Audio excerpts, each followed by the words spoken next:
الحمد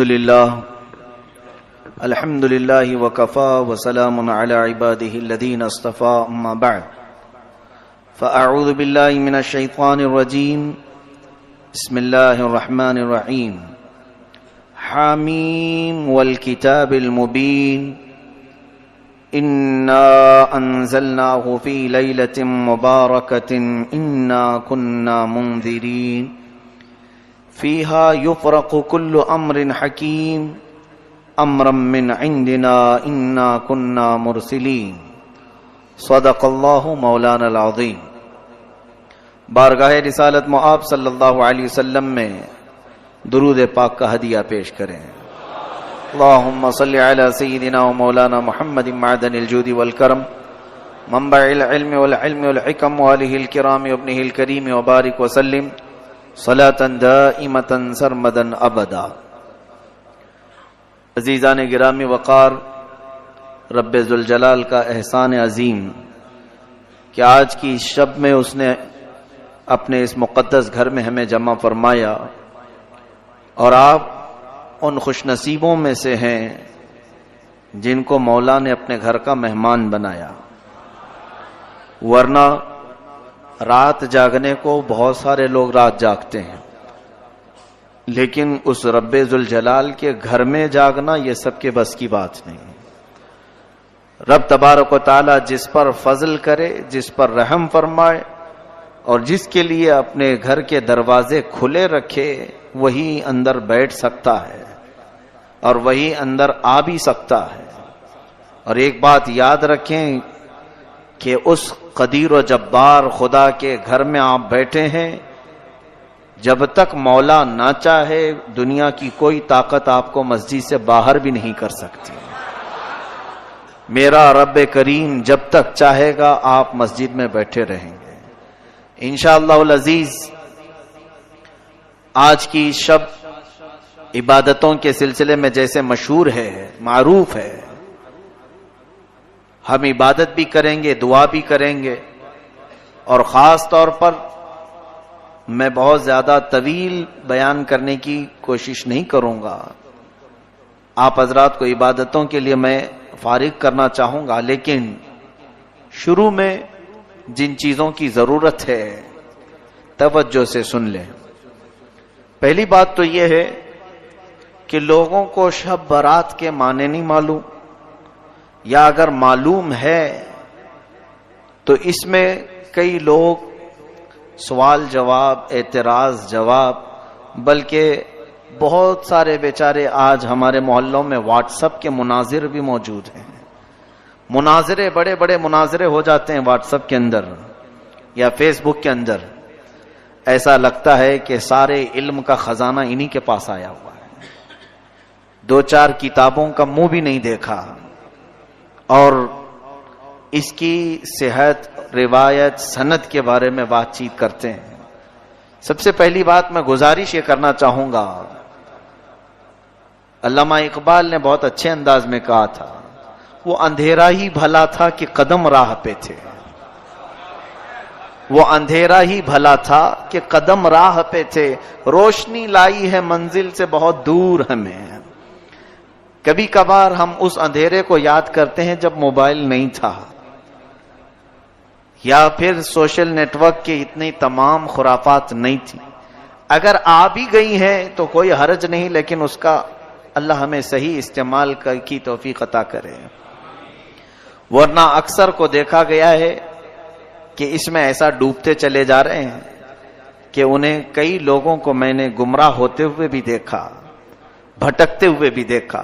اس لیے میں گزارش یہ لے کر سب سے پہلے آپ کے سامنے حاضر ہوں۔ آپ کے لیے اس زمانے میں حلال اور حرام کو معلوم کرنا، فرض اور واجب کو معلوم کرنا اتنا ضروری ہے، بس اتنی معلومات حاصل کر لو اور اپنی زندگی گزار لو۔ زیادہ ڈیپ میں جانا اسلام کے اگر شوق ہے تو پھر عالم بن جاؤ، پورا عالم کورس کر لو۔ اگر بہت زیادہ شوق ہے اسلامی معلومات پر ڈسکس کرنے کا، ایک دوسرے سے بات چیت کرنے کا، تو پھر عالم بن جاؤ۔ اور بغیر علم کے جو اسلامی معاملات میں بحث کرتا ہے وہ ظالم بن جاتا ہے۔ وہ دین سے نکل جاتا ہے، اسے اس کا پتہ تک نہیں چلتا۔ آج کچھ لوگ سب سے پہلے شب برات پر اعتراض کر رہے ہیں، اور ہوگا بھی بہت سارے لوگوں کو، اس لیے کہ نوری محفل پہ چادر تنی نور کی، جس کے متعلق کہا گیا کہ نور پھیلا ہوا آج کی رات ہے، وہ تو صرف مدینہ مسجد میں نظر آ رہی ہے، یا تو پھر الحمدللہ جہاں اہل سنت و جماعت ہیں وہاں نوری محفل ہے، اور بہت ساری جگہوں پر آج کالی محفل بھی ہے کہ وہاں پر کوئی چہل پہل تک نہیں، سناٹا نظر آ رہا ہے۔ حتیٰ کہ بڑی عجیب بات ہے کہ آج قبرستان والوں میں بھی محفل ہے۔ آج کی رات تو قبرستان میں بھی چہل پہل ہے، مردے بھی خاموش نہیں ہیں، لیکن دنیا میں رہتے ہوئے کچھ لوگوں کی مسجدیں قبرستان سے بھی بدتر بنی۔ پہلی بات، میں دلیلوں کی طرف آؤں گا کہ شب برات کہاں سے ثابت ہے، قرآن سے ثابت ہے کہ حدیث سے ثابت ہے۔ لوگ ان تمام معاملات پر اتنا ڈسکس کر رہے ہیں، خرافات اور خواہ مخواہ کی ذہنی خلیش میں مبتلا ہیں۔ ان کے لیے میں چند چیزیں لے کر کے آیا ہوں۔ پہلی بات تو یہ ہے، مجھے معلوم ہے، یہ میری فیلڈ نہیں کہ میں ممبر رسول پر بیٹھ کر جب تقریر کرتا ہوں تو میری عادت یہ ہوتی ہے کہ آپ کو جس چیز کی ضرورت ہے وہ ضرورت میں پوری کر کے جاؤں، آپ کو جن معاملات کی ضرورت ہے میں وہ دینا چاہتا ہوں گفتگو سے۔ لیکن کچھ لوگوں کو سند، روایت، ثبوت، پروف کی ضرورت پڑتی ہے، تو در حقیقت یہ جگہ نہیں ہے وہ تمام چیزیں پیش کرنے کی۔ پھر بھی آج ریکارڈنگ ہو رہی ہے، میں چاہوں گا کہ ان سب کے سامنے یہ چیزیں بھی پیش کریں، اس لیے کہ کچھ لوگوں نے یہ چیلنج کیا قرآن و حدیث سے یہ ثابت نہیں شب برات، یہ جھوٹا الزام ہے، قرآن سے ثابت نہیں، حدیث سے ثابت نہیں۔ سب سے پہلے میں نے خطبے کے بعد آیت پڑھی، اللہ تعالیٰ فرماتا ہے، یہ 26ویں پارے کی آیت، حامیم والکتاب المبین، 25ویں پارے میں، انا انزلناہ فی لیلۃ مبارکۃ انا کنا منذرین، اللہ فرماتا ہے اور کتاب مبین کی قسم، اللہ تعالیٰ نے قرآن عظیم کی قسم یاد فرمائی، اس کے بعد فرماتا ہے کہ ہم نے اس کو مبارک رات میں نازل فرمایا۔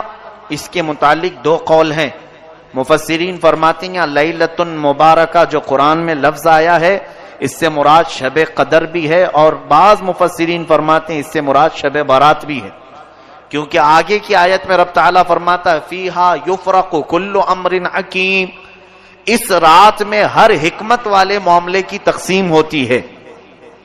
رب تبارک و تعالیٰ اپنی جانب سے جو معاملات تقسیم فرماتا ہے وہ آج کی رات، یہ ہو گئی قرآن پاک سے۔ میں نے آیت تلاوت کی ہے، جسے چاہیے وہ بعد میں ریکارڈنگ سے حاصل کر لیں۔ اب شعبان کی اس 15ویں شب کا اہتمام کرنا، پہلی بات ثبوت کی طرف بعد میں چلتے ہیں۔ اپنے دل سے پوچھو کہ یہاں کون سا غلط کام ہو رہا ہے؟ کیا تمہارا ضمیر اس بات کو گوارا کرتا ہے کہ تمہاری اس پوری محفل کو کوئی یہ کہے یہ گندی محفل ہے؟ معاذ اللہ رب العالمین، مسجد میں بیٹھنا، اللہ تعالی کا ذکر سننا، یا پھر عبادت کے لیے رات جاگنا، ذکر کرنا، تسبیح کرنا، چھوڑو، کسی بھی ثبوت اور سند کے بغیر تم اپنے دل سے پوچھو کیا یہ غلط راستہ ہو سکتا ہے؟ مسجد میں ڈھول بج رہے ہیں، یہاں باجے بج رہے ہیں، یا یہاں پر کوئی جوا کھیل رہا ہے، کوئی حرام کاری ہو رہی ہے، یا تو میرے مولا کو یاد کیا جا رہا ہے، رسول کریم صلی اللہ علیہ وسلم کی شان بیان کی جا رہی۔ تو حدیث پاک میں تو یہ ہے، اللہ کے نبی صلی اللہ علیہ وسلم فرماتے عند ذکر الصالحین تنزل الرحمہ، جب اللہ کے نیک بندوں کا ذکر ہوتا ہے تو رحمتیں اترتی ہیں۔ نیک بندوں کا ذکر ہوتا ہے، صالحین کا، تو جو نیکوں کا امام محمد الرسول اللہ صلی اللہ علیہ وسلم کا ذکر جس محفل میں ہو رہا ہو تو کیا وہ محفل رحمتوں سے جھما جھم نہیں برس رہی ہوتی؟ سب سے پہلی چیز تو یہ ہے کہ عقلی دلیل ہے میں نے آپ کو سوچنے کی دعوت دی ہے. میں ان لوگوں کے لیے میسج دینا چاہوں گا جن کو ثبوت کی ضرورت ہے, پروف کی ضرورت ہے. آؤ سنو, سیدہ عائشہ صدیقہ رضی اللہ تعالیٰ عنہ فرماتی ہیں, بخاری شریف کی حدیث ہے, مسلم شریف کی حدیث ہے, مشکات شریف کی حدیث ہے, جلد نمبر 1 صفحہ نمبر 441. حضرت عائشہ صدیقہ رضی اللہ تعالیٰ عنہ اس کی راوی ہیں. فرماتی ہیں کہ میں نے آقا و مولا صلی اللہ علیہ وسلم کو ماہ رمضان کے علاوہ ماہ شعبان سے زیادہ کسی مہینے میں روزے رکھتے نہیں دیکھا. حضور اکرم صلی اللہ علیہ وسلم شعبان کے کبھی کبھار اکثر روزے رکھا کرتے تھے یا پھر پورے مہینے کے روزہ رکھا کرتے تھے. اس سے تو ثابت ہوا کہ شب برات شعبان میں ہو رہی ہے یا پھر رمضان میں ہو رہی ہے. شب برات کے روزے کے بارے میں لوگوں نے پوچھا, کہاں سے ثابت ہے؟ بخاری شریف پڑھو, ماں عائشہ صدیقہ فرماتی ہیں حضور 15 شعبان کیا پورے شعبان کا ہی روزہ رکھتے تھے. دوسری حدیث ہے, حضرت عائشہ صدیقہ رضی اللہ تعالیٰ عنہ فرماتی ہیں کہ نبی کریم صلی اللہ علیہ وسلم چند دن کو چھوڑ کر پورے ماہ شعبان کے روزے رکھتے تھے. پھر فرماتے شعبان میرا مہینہ ہے اور رمضان میری امت کا مہینہ ہے. تو حضور اکرم صلی اللہ علیہ وسلم روزے کا اہتمام فرماتے تھے. اور پھر یہ حضور کا ارشاد, جن لوگوں کی روحیں قبض کرنی ہوتی ہیں ان کے ناموں کی فہرست ماہ شعبان میں ملک الموت کو دی جاتی ہے.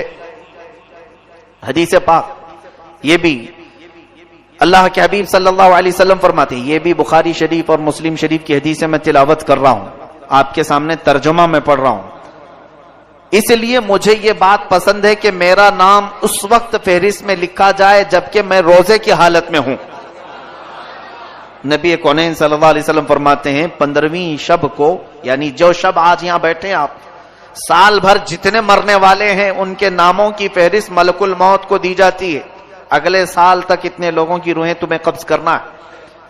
تو حضور پاک صلی اللہ علیہ وسلم فرماتے میرا نام اگر فہرست میں لکھا جا رہا ہو تو اس حالت میں لکھا جائے کہ میں روزے کی حالت میں ہوں یا میں عبادت کی حالت میں ہوں. پھر حضور اکرم صلی اللہ علیہ وسلم فرماتے ہیں 15ویں شعبان کی رات کو مرنے والوں کے ناموں کی فہرست تیار کی جاتی ہے. حضور صلی اللہ علیہ وسلم کے ارشاد سے معلوم ہوتا ہے اگرچہ رات کے وقت روزہ نہیں ہوتا, اس کے باوجود روزہ دار لکھے جانے کا ثواب تو ضرور دیا جائے گا. اب شب برات کے متعلق حضرت عطا بن یسار رضی اللہ تعالیٰ عنہ فرماتے ہیں لیلۃ القدر کے بعد شعبان کی 15ویں شب سے افضل کوئی رات نہیں. یہ تابعی ہیں, کتاب کا نام ہے لطائف المعارف صفحہ 145. اس کے بعد حضور اکرم صلی اللہ تعالی علیہ وسلم کی طرف سے جو یہ رات جاگنے کے متعلق, عبادت کے متعلق, اب سنیے کچھ اور دلیلیں. ایک بڑی حدیث ہے, حضور پاک صلی اللہ تعالی علیہ وسلم زیارت قبور کے لیے بھی تشریف لے جایا کرتے تھے, اور اس رات کو جانے کے متعلق بھی 2 حدیثیں میں آپ کے سامنے تلاوت کرتا ہوں. علامہ ابن الحاج مالکی رحمۃ اللہ علیہ شب برات کے متعلق لکھتے ہیں کوئی شک نہیں کہ یہ رات بڑی بابرکت ہے. یہ ابن الحاج مالکی رحمۃ اللہ علیہ اس زمانے کے نہیں, کافی زمانے پہلے کے, اور مالکی مذہب کے سب سے بڑے امام ہیں. علامہ ابن الحاج فرماتے ہمارے بزرگوں کا یہ طریقہ رہا ہے کہ اس رات کی بہت تعظیم کرتے تھے. اس کے آنے سے قبل اس کے لیے تیاری ایسی کرتے کہ جب وہ رات آ جاتی تو خوش اور جذبے سے اس کا استقبال کرتے اور پوری رات عبادت میں گزارا کرتے. المدخل کتاب کا نام ہے, جلد نمبر 1 صفحہ نمبر 352, یہ بھی موجود. علامہ ابن الحاج مالکی رحمۃ اللہ علیہ فرماتے ہیں ہمارے بزرگوں کا طریقہ رہا ہے. اب جن کے ہاں بزرگ ہے ہی نہیں ان کے لیے کوئی مسئلہ ہی نہیں. ہمارے ہاں بہت بزرگ ہیں, تو جن کو بزرگوں کے طریقے پر چلنا ہے تو اس کے لیے میں یہ دلیل پیش کر رہا ہوں. اور جس کو بزرگوں سے کوئی غرض ہی نہیں, خود ہی بزرگ بنا بیٹھا ہو, تو اس کے لیے کوئی دلیل کی ضرورت نہیں. اسے اگر میں یہ کہوں کہ میاں ابھی رات ہے تو وہ مجھ سے لڑ پڑے گا, نہیں سورج نکلا ہوا ہے. ایسوں کو دلیل کی ضرورت نہیں ہوتی. آقا و مولا صلی اللہ علیہ وسلم نے زیارت قبور کی متعلق جو حدیث پاک ہے، علامہ شیخ عبدالحق محدث دہلوی رحمۃ اللہ علیہ فرماتے ہیں جو شخص شعبان کی 15ویں رات میں شب بیداری کرے تو یہ فعل احادیث کی مطابقت میں بالکل مستحب ہے۔ رسول کریم صلی اللہ علیہ وسلم کا یہ عمل بھی احادیث سے ثابت ہے کہ شب برات میں آپ مسلمانوں کی دعائے مغفرت کے لیے قبرستان تشریف لے جاتے تھے۔ یہ علامہ شیخ عبدالحق محدث دہلوی رحمۃ اللہ علیہ اس بزرگ کا نام میں لے رہا ہوں جن کے متعلق تمام دیوبندی حضرات کا بھی اتفاق ہے، اہل حدیث جماعت کا بھی اتفاق ہے، اہل سنت و جماعت بھی شیخ عبدالحق محدث دہلوی کو اپنا امام تسلیم کرتے ہیں۔ وہ بغیر اختلاف کے لوگوں کے نزدیک بالکل مستند عالم دین ہیں۔ ان کی بات میں نے یہاں پر پیش کی۔ آپ فرماتے ہیں کہ ہر 15ویں شب شعبان کی رسول کریم صلی اللہ علیہ وسلم قبرستان تشریف لے جایا کرتے تھے۔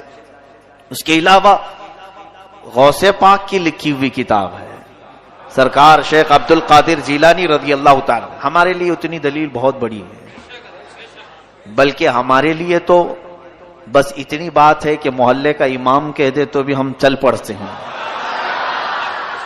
لیکن بہرحال لوگوں کو قائل کرنے کے لیے بڑے بزرگوں کی بات پیش کرنی ہوتی ہے۔ سنیں، غنیت الطالبین صفحہ نمبر 250 حضرت حسن بصری رضی اللہ تعالی عنہ کا ایک واقعہ نقل کرتے ہوئے فرماتے ہیں جب آپ شب برات میں گھر سے باہر تشریف لائے تو آپ کا چہرہ یوں دکھائی دیتا تھا جس طرح کسی کو قبر میں دفن کرنے کے بعد باہر نکالا گیا ہو۔ آپ سے اس کا سبب پوچھا گیا تو آپ نے فرمایا خدا کی قسم میری مثال ایسی ہے جیسے کسی کی کشتی سمندر میں ٹوٹ چکی ہو اور وہ ڈوب رہا ہو اور بچنے کی کوئی امید نہ ہو۔ پوچھا گیا آپ کی ایسی حالت کیوں ہے؟ فرمایا میرے گناہ یقینی ہیں لیکن اپنی نیکیوں کے متعلق میں نہیں جانتا کہ وہ مجھ سے قبول کی جائیں گی یا پھر رد کر دی جائیں گی۔ یہ علامہ امام حسن بصری رضی اللہ تعالی مشہور تابعی فرماتے ہیں شب برات کو آپ اتنا خوف سے باہر گھر سے نکلتے تھے ایسا لگتا تھا جیسے کسی قبر سے مردے کو اٹھایا گیا ہے۔ آپ سے پوچھا جاتا تھا کہ آپ کی حالت ایسی کیوں ہے؟ وہ فرماتے تھے کہ خوف کی وجہ سے، گناہ میرے یقینی ہے مجھے معلوم ہے لیکن نیکیوں کے بارے میں مجھے معلوم نہیں کہ وہ قبول ہوئی کہ نہیں ہوئی۔ گناہ تو پکا معلوم ہے کہ گناہ ہے، نیکی تو میں نے کر لیا، قبول ہوئی کہ نہیں یہ معلوم نہیں۔ اس خوف سے آج کی رات میں کانپ جایا کرتا ہوں کہ آج رب تعالیٰ کے ہاں سے احکام نازل ہوتے ہیں۔ یہ غنیت الطالبین سرکار غوث العظم دستگیر رضی اللہ تعالیٰ عنہ کی لکھی ہوئی کتاب میں ہے۔ اب قرآن پاک کے بعد بزرگوں کے بعد علامہ قرطبی رحمۃ اللہ علیہ کی تفسیر مشکات شریف کی حدیث جلد نمبر 1 صفحہ نمبر 277۔ بعض لوگوں کو یہ عادت ہے جھوٹے جھوٹے اس طرح سے بیان کرتے ہیں۔ بہت سارے لوگ انٹرنیٹ کے مبلغ یا پھر واٹس ایپ اور فیس بک کے بڑے چیٹر لوگوں کو ایسا بیوقوف بناتے ہیں۔ میں آپ کو جو چیز پیش کر رہا ہوں وہ اوتھینٹک ہے، مجھ سے سوال کر سکتے ہیں آپ بعد میں بھی۔ مشکات شریف حدیث کی بڑی کتاب ہے، اس کی پہلی جلد صفحہ نمبر 277۔ حضرت عطا بن یسار رضی اللہ تعالیٰ فرماتے ہیں شعبان کی 15ویں رات میں اللہ تعالیٰ ملک الموت کو ایک فہرست دے کر حکم فرماتا ہے جن جن لوگوں کے نام اس میں لکھے ہیں ان کی روحوں کو آئندہ سال تک مقررہ وقتوں پر قبض کر لو۔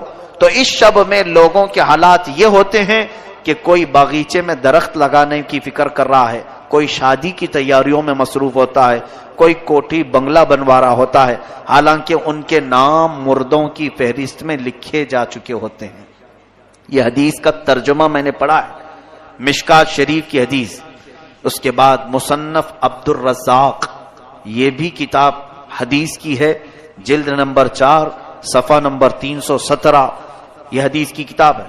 فرماتے ہیں حضرت اس کے بعد اور ایک کتاب الجامع لاحکام القرآن شعب الایمان للبیہقی، امام بیہقی رحمۃ اللہ تعالی علیہ کی کتاب، حدیث کی بہت مشہور و معروف کتاب، تقریباً 12 جلدوں پر ایک کتاب ہے، شاید یہاں بہت سارے لوگ دیکھے بھی نہیں ہوں گے اس کتاب کو، بڑی کتاب ہے امام بیہقی کی شعب الایمان اس میں فرماتے ہیں حضرت عثمان بن محمد رضی اللہ عنہ سے مروی ہے، سرکار مدینہ صلی اللہ علیہ وسلم نے فرمایا ایک شعبان سے دوسرے شعبان تک لوگوں کی زندگی منقطع کرنے کا وقت اس رات میں لکھا جاتا ہے، یہاں تک کہ انسان شادی بیاہ کرتا ہے اور اس کے بچے پیدا ہوتے ہیں، حالانکہ اس کا نام مردوں کی فہرست میں لکھا جا چکا ہوتا ہے۔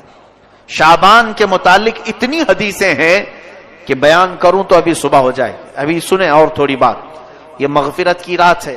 شب برات کی خصوصیت کے متعلق حضرت عائشہ صدیقہ رضی اللہ تعالی عنہا سے ایک روایت فرماتی ہیں 15ویں شب شعبان کی میں رات کو بیدار ہوئی تو دیکھا حضور صلی اللہ علیہ وسلم نہیں تھے میرے حجرے میں، میں ڈھونڈتی ہوئی باہر نکل آئی تو دیکھا کہ حضور پاک صلی اللہ علیہ وسلم جنت البقیع میں ہے، قبرستان، تو جنت البقیع قبرستان سے باہر نکل رہے تھے تو حضرت عائشہ ڈھونڈتی ہوئی وہاں تک پہنچی، رسول کریم صلی اللہ تعالی علیہ وسلم سے آپ نے پوچھا کہ آقا و مولا اس وقت آپ کا یہاں آنا؟ حضور کرم صلی اللہ علیہ وسلم نے حضرت عائشہ سے کہا تم اتنی گھبراتی کیوں ہو؟ کیا تمہیں اس بات کا ڈر ہے کہ اللہ اور اس کے رسول تمہارے ساتھ کوئی خلاف فیصلہ کریں گے؟ تو حضرت عائشہ صدیقہ فرماتی نہیں، میں یہ دیکھنے آئی تھی کہ کہیں آپ دوسری اہلیہ محترمہ کے پاس آرام فرما ہوں گے۔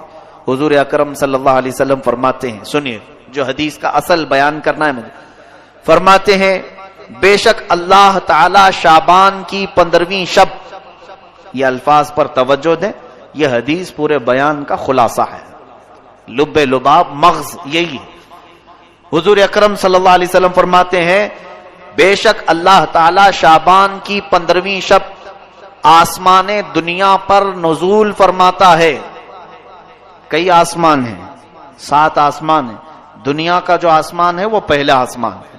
حدیث پاک میں آسمان دنیا یعنی دنیا کا یہ جو پہلا آسمان ہے اس پر نزول فرماتا ہے، اور قبیلہ بنو کلب کی بکریوں کے بالوں سے زیادہ لوگوں کی مغفرت فرماتا ہے۔ یہ کیا ہے قبیلہ بنو کلب؟ عرب میں ایک خاندان رہا کرتا تھا جس قبیلے کا نام، خاندان کا نام بنو کلب، وہ بکریاں پالتے تھے اور ان کی بکریوں کے بڑے بال ہوتے تھے، یعنی گھنے بال ہوتے تھے۔ حدیث پاک میں ان بکریوں والوں کا ذکر ہے کہ ان بکریوں کے جسموں پر جتنے بال ہوتے ہیں اتنی تعداد میں آج کی رات اللہ تعالیٰ لوگوں کو جہنم سے آزاد فرماتا ہے۔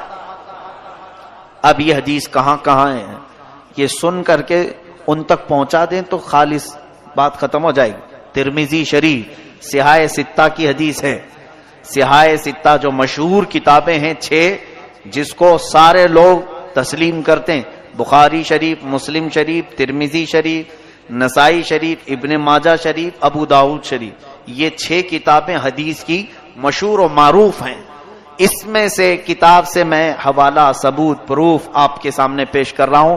ترمذی شریف جلد نمبر 1 صفحہ نمبر 156، دوسری بھی صحاح ستہ سے ہی پیش کر رہا ہوں، یہی حدیث سیم ٹو سیم حدیث حضرت عائشہ کی، ابن ماجہ صفحہ نمبر 100، تیسری کتاب سیم ٹو سیم یہی حدیث مسند امام احمد بن حنبل رضی اللہ عنہ، جن کو غیر مقلد اور اہل حدیث بہت مانتے ہیں، اہل حدیث حضرات بھی بہت مانتے ہیں، مسند امام احمد بن حنبل سے پیش کر رہا ہوں۔ وہ تقریباً 20 یا 25 جلدوں کی کتاب ہے۔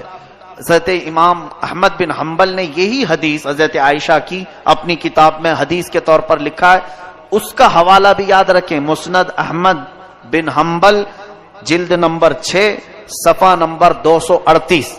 اس کے بعد پھر مشکات شریف سیم یہی حدیث جلد نمبر 1 صفحہ نمبر 277۔ اس کے بعد مصنف ابن ابی شیبہ، یہ بھی حدیث کی مشہور و معروف کتاب ہے، جلد نمبر 1 صفحہ نمبر 237۔ شعب الایمان امام بیہقی کی کتاب ہے، یہ بھی حدیث کی بڑی مشہور و معروف کتاب ہے، اس کی جلد نمبر 3 صفحہ نمبر 379۔ یہ میں نے تقریباً 6 کتابوں کی دلیل آپ کے سامنے پیش کی، ایک ہی حدیث اتنی کتابوں میں ہے۔ محدثین فرماتے ہیں، اتنے بڑے بڑے محدثین نے یہ حدیث لکھا ہے کہ یہ حدیث صحت کے درجے کو پہنچی ہوئی ہے، اس کا انکار کرنا گمراہی اور منکر ہونا گمراہ ہونا اسلام سے باہر ہونے کے برابر ہو جاتا ہے. بات سمجھ میں آئی؟ میں سمجھتا ہوں اتنی دلیل بہت ہے، اتنا ہضم ہو جائے تو آگے کا پھر بیان کروں گا، ورنہ الٹی ہو جائے گی. حضرت ابو بکر صدیق رضی اللہ عنہ سے روایت ہے کہ رسول کریم صلی اللہ علیہ وسلم شعبان کی 15ویں شب میں، حضور نے فرمایا شعبان کی 15ویں شب میں اللہ تعالیٰ آسمان دنیا پر نزول فرماتا ہے اور صبح تک یہ ندا بھی دیتا ہے کوئی بخشش طلب کرنے والا میں اس کی بخشش کروں. یہ حضرت ابو بکر صدیق رضی اللہ عنہ نے فرمایا. ان سے معتبر کوئی اور ہماری امت میں شخص ہے؟ اب پھر اور کس کی دلیل چاہیے؟ میں نے غوث پاک کی کتاب پیش کر دی، امام بیہقی کی، امام ترمذی کی، امام ابن الحاج مالکی کی اور مشکات کی کئی کتابوں کے بعد اب سیدھے میں حضرت ابو بکر صدیق کی بات پیش کر رہا ہوں. اور فرماتے ہیں اللہ تعالیٰ آج کی رات ساری مخلوق کی بخشش فرمائے گا سوائے مشرک کے اور کینہ رکھنے والے کے. مشرک، کافر و مشرک جو ہے اس کی آج بخشش نہیں ہے، اور جو دل میں کینہ رکھا ہے دوسرے مسلمانوں سے، بات چیت بند ہے، اس کی بھی آج مغفرت نہیں ہے. اسی لیے معافی طلب کرنے کا ایک رواج ہمارا پہلے سے چلا ہوا ہے. حضرت ابو ہریرہ، حضرت معاذ بن جبل، حضرت ابو ثعلبہ، حضرت عوف بن مالک رضی اللہ تعالیٰ عنہ، یہ سارے صحابہ کرام سے یہ حدیث مروی ہے. اب میں یہ دلیلوں پر ہی لگ جاؤں گا تو آپ بھی اکتا جائیں گے. آپ یہ کہیں گے مولانا ہمیں بس ہے، کافی ہے، شب برات ہے آج، ہم کو معلوم ہے مسجد میں روشنی ہے، آج مغرب میں چہل پہل ہے، یہی ہمارے لیے بس کافی ہے. بھولے بھالے سنیوں کے لیے بڑی دلیلوں کی ضرورت نہیں، لیکن ان کو بہکانے کے لیے کچھ لوگ قرآن بھی لاتے ہیں اور حدیث بھی لاتے ہیں. اب اس کی مثال میں آپ کو بتاؤں. ایک موٹی سی کتاب میں یہاں سامنے رکھوں اور کہوں دیکھو بھائی بخاری شریف میں ہے، آپ مانو گے کہ نہیں مانو گے؟ حالانکہ وہ بخاری شریف نے بہار شریعت لے کے بیٹھا ہوں، میں اردو کی ایک بہار شریعت لے کے بیٹھا ہوں. اور اگر آپ کو کہوں، آپ کو ایسا لگے گا ہاں مولانا ہیں، پڑھے لکھے ہیں، بخاری، ارے بھائی موٹی کتاب ان کے سامنے رکھی ہوئی تھی، تو آپ نے کبھی بخاری شریف کا دیکھا نہیں یا اس کو کھول کر پڑھا نہیں. اور اگر دیکھ بھی لو تو عربی آتی نہیں، تو سمجھ لو ایسے بہت سارے لوگ صرف یہ بڑے بڑے ناموں سے دھمکا دیتے ہیں، ڈرا دیتے ہیں، اور پھر یہ کہتے ہیں کہ قرآن میں نہیں ہے، حدیث میں نہیں ہے، یہ تمام چیزیں. اب میں نے جو پیش کیا یہ کہاں ہے؟ پھر یہ بھی تو حدیث پاک میں ہے. یہ چیزیں قوم کے سامنے وہ کیوں نہیں پیش کرتے؟ یہاں پتہ چلتا ہے کہ کہیں نہ کہیں ان کے دل میں حسد ہے، کینہ ہے، اور قوم کو گمراہ کرنے کے لیے صحیح امانتیں قوم تک پیش نہیں کرتے. ان کا حال یہ ہے. اللہ تعالیٰ نے قرآن میں فرمایا ہے کہ افتؤمنون، یعنی ان کے متعلق یہ فرمایا تکتمون الحق، تم حق کو چھپاتے ہو اور باطل کو باہر نکال کر کے بتاتے ہو. یہ یہودیوں کی عادت تھی، بہت ساری چیزیں چھپا دینا اور پھر اس میں سے توڑ مروڑ کر کے لوگوں کو بیان کرنا. بہرحال آپ سب کو علم حاصل کرنے کی ضرورت ہے تاکہ آپ گمراہوں کے ہاتھ میں پڑھ کر گمراہ نہ ہو جائیں. بتاؤ آج ان گمراہوں کے کہنے پر کئی لوگ نہیں منا رہے ہوں گے شب برات، ہمارا کیا جا رہا ہے، ہمارا کیا نقصان ہے؟ انہوں نے اپنا نقصان کر لیا کہ آج وہ عبادت نہیں کر رہے ہیں، آج وہ مسجدوں میں نہیں آ رہے ہیں. مجھے بتاؤ کیا مسجد میں آنا گناہ کا کام ہے؟ عبادت کرنا گناہ کا کام ہے؟ کیا یہاں پر چلو کچھ بھی نہیں کیا، مسجد میں بیٹھا بیان سنا، یہ تو بیان ان کے ہاں بھی ہوتے ہیں، کیا نہیں ہوتے؟ بہت سارے بیان ہوتے ہیں. تو بیان کی فضیلت بھی انہی سے جا کر کے سنو، ان کے ہاں کتنی فضیلت ہے، ایک بیان میں بیٹھنے کا کتنا ثواب ہے. تو صرف اگر بیان میں بیٹھنے کا ثواب بھی معلوم کر لیتے تو آ جاتے. خواہ مخواہ مخالفت کرنا اچھی بات نہیں. بہرحال میں اب تھوڑی سی چیزیں آپ کے لیے شب برات کے متعلق عرض کروں. ہاں ایک اور سوال ہمارے پاس آیا ہے. ایک تو جنہوں نے یہ سوال کیا تھا میں سمجھتا ہوں کہ ان کو اطمینان ہو گیا ہوگا شب برات کہاں سے ثابت ہے، ریکارڈ ہے، پھر سے وہ کتابوں کے حوالے یاد کر لو، جلد نمبر، صفحہ نمبر سب، اور پیش کر دیں. دوسری چیز، یہ معافی مانگنے کا کیا طریقہ ہے؟ واٹس ایپ بھرا ہوا ہے معافی نامے سے، قطار لگی ہوئی ہے 3 دنوں سے، میرے اگلی پچھلی تمام چیزیں معاف کرو معاف کرو معاف کرو۔ اچھا کام ہے، یعنی معافی طلب کرنے کا یہ طریقہ اختیار کیا گیا، جس کو دیکھو اور بیچارہ لکھتا بھی نہیں، کاپی پیسٹ ادھر سے اٹھائے ادھر کر دے، لکھنے کی بھی کسی کے اندر اتنی ہمت بھی نہیں ہے۔ ذرا آپ اس کے متعلق سوچو، صحیح ہے ہمارے بزرگوں کا یہ طریقہ رہا، حدیث پاک ابھی میں نے سنایا، جس کے دل میں کینہ ہو آج اس کی مغفرت نہیں ہوگی۔ کینہ کہتے ہیں مسلمانوں سے قطع تعلق کرنا۔ مسلمانوں میں بہت سارے ایسے ہیں جو اپنے رشتوں کو چھوڑ کر بیٹھے ہوئے ہیں، بھائی بہن سے بات نہیں کر رہا ہے، بہت تو ایسے ہیں ماں بیٹوں میں بات چیت بند ہے۔ معاذ اللہ رب العالمین، حدیث پاک میں ہے جس نے دنیا میں صلہ رحمی رشتے کو قطع کیا، کٹ کیا، قیامت کے دن اسے کاٹ کر دوزخ میں ڈال دیا جائے گا۔ صلہ رحمی کو قطع کرنے والا، حضور نے یہ بھی فرمایا جس نے 3 دن سے زیادہ اپنے بھائی سے ترک تعلق کیا وہ میری امت میں سے نہیں ہے۔ یہ بڑی وعیدیں ہیں، اس لیے بزرگوں نے ایک طریقہ اپنایا تھا، آج کی رات جو کچھ بھی ہوا پچھلا سب بھول جاؤ، معافی طلب کرنے کے لیے ہم رب کے حضور آتے ہیں مغفرت کے لیے، لیکن اگر ہمارے پاس 2 چیزیں ہیں، نمبر 1 شرک اگر کیا ہو تو بخشش کی سوال ہی نہیں، دوسری چیز اگر کینہ ہے دل میں دوسرے کے متعلق، اپنے بھائیوں کے متعلق، تو بھی بخشش کی یہاں پر ممانعت کر دی گئی، مغفرت نہیں ہوگی۔ تو بزرگوں نے یہ عادت ڈالی تھی امت مسلمہ کو کہ یہ شب برات آنے سے پہلے پہلے اپنے دل کے کینوں کو صاف کر لو، معافی طلب کر کے صاف ستھرے ہو جاؤ، تاکہ آج بٹنے والی مغفرت تمہیں بھی مل جائے۔ آج رب تبارک و تعالیٰ کے ہاں جب اعلان ہو رہے ہو ناموں کا کہ فلاں جہنم سے آزاد ہے، فلاں آزاد ہے، فلاں آزاد ہے، تو ہو سکتا ہے ہمارا بھی نام اس فہرست میں شامل ہو جائے۔ یہ 2 چیزوں سے ہم کو آزاد ہو کر کے مسجد میں آنا تھا، لیکن اس کا یہ طریقہ اپنائیں گے کہ جس کو سوشل میڈیا میں نے دیکھا لکھا ہوا بھی آ رہا ہے، ریکارڈ بھی آ رہا ہے، ویڈیو بھی آ رہے ہیں، ساری طریقے ان لوگوں نے بنا کر رکھے ہیں، پورا کا پورا بازار گرم ہے۔ واٹس ایپ میں معافی مانگنے سے کون سی معافی ہے، بلکہ دل کرتا بھی نہیں ہے۔ ایسے ایک گروپ کے ساتھ سارے لوگوں کو ٹک کیا اور بھیج دیا ایک ساتھ، اسے معلوم بھی نہیں کتنوں کے پاس گیا ہے۔ معافی طلب کرنے کا یہ طریقہ ہے۔ معافی کیوں طلب کی جاتی ہے یہ آپ کو اچھی طرح سے معلوم ہے، کس کا دل آپ نے دکھایا ہے۔ اگر ایسا ہی ہوتا تو بزرگان دین یہ فرماتے کہ جاؤ ایک چٹھی میں لکھ کر کے چوک پر لگا دو کہ جس کو بھی میرے سے تکلیف ہو مجھے معاف کرتا ہوا جائے۔ ایسا بھی تو ہو سکتا تھا، باہر سرکل پہ چوک پہ ایک چٹھی میں لکھ کر کے لگا دیتے، میں نے جس کا بھی دل دکھایا ہو مجھے معاف کر کے چلا جائے۔ یہ معافی طلب کرنے کا طریقہ نہیں ہے۔ بذات خود اس سے معافی طلب کریں جس کے ساتھ آپ کا معاملہ ہوا ہے، اس کے پاس جائیں، یہاں پر نفس جانے نہیں دے گا۔ یہی بات تو ہے۔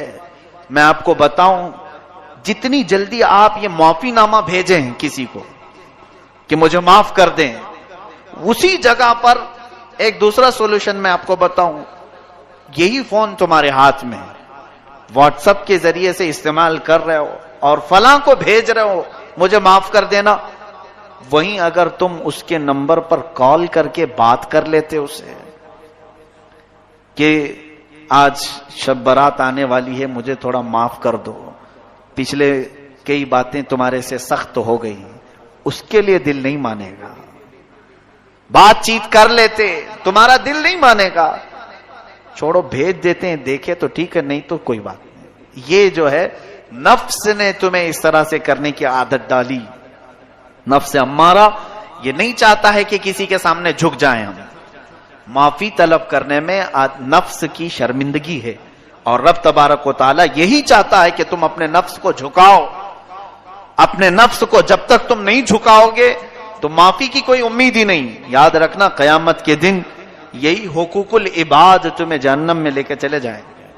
اس کا حق مارا، اس کو ستایا، اس کو پریشان کیا، اگر یہ قیامت کے دن سب کھڑے ہو گئے تو پھر ان سب کو تمہیں نیکیاں بانٹنی پڑیں گی جو جو نیکیاں کیے تھے، اور اگر نیکیاں کچھ ہے نہیں تو ان کے گناہ اٹھا کر تمہارے اوپر ڈالے جائیں گے۔ یہ حقوق العباد میں یہی ہوگا قیامت کے دن۔